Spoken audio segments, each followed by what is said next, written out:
بسم الله الرحمن الرحيم. ألف لام ميم.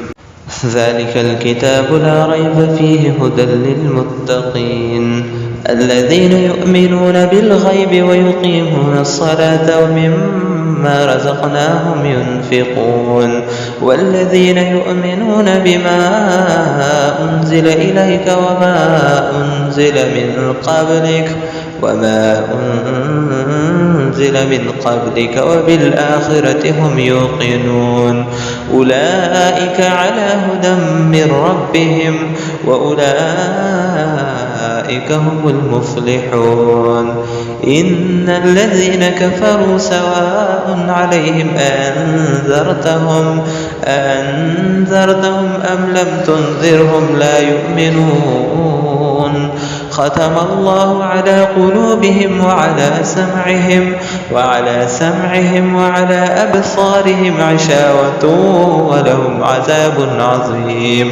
ومن الناس من يقول آمنا بالله وباليوم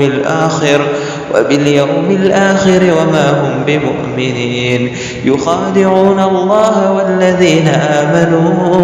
والذين آمنوا وما يخدعون إلا أنفسهم وما يشعرون.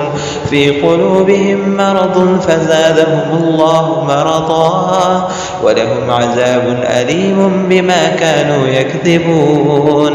وإذا قيل لهم لا تفسدوا في الأرض قالوا إنما نحن مصلحون ألا إنهم هم المفسدون ولكن لا يشعرون.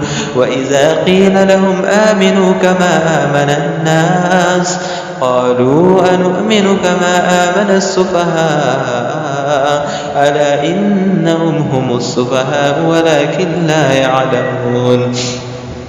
وإذا لقوا الذين آمنوا قالوا آمنا وإذا خلوا إلى شياطينهم قالوا إنا معكم إنما نحن مستهزئون.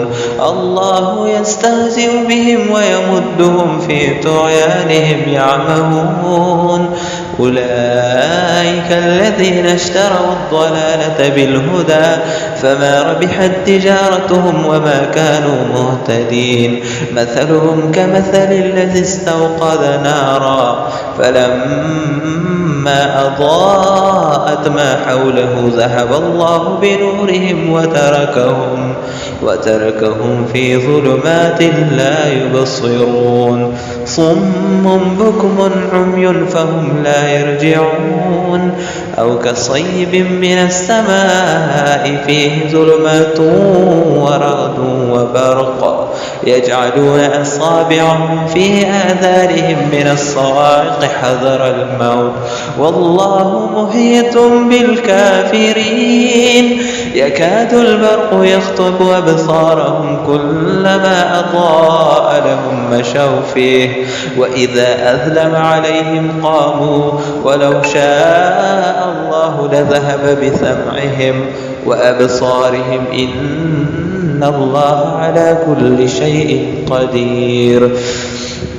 يا أيها الناس اعبدوا ربكم الذي خلقكم والذين من قبلكم لعلكم تتقون.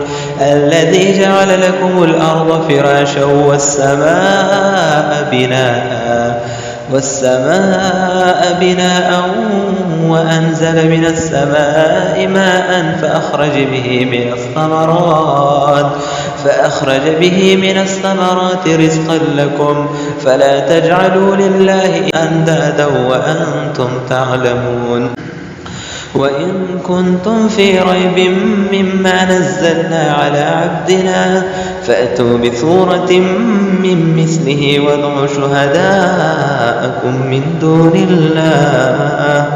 وادعوا شهداءكم من دون الله إن كنتم صادقين. فإن لم تفعلوا ولن تفعلوا فاتقوا النار التي وقودها الناس والحجارة أعدت للكافرين.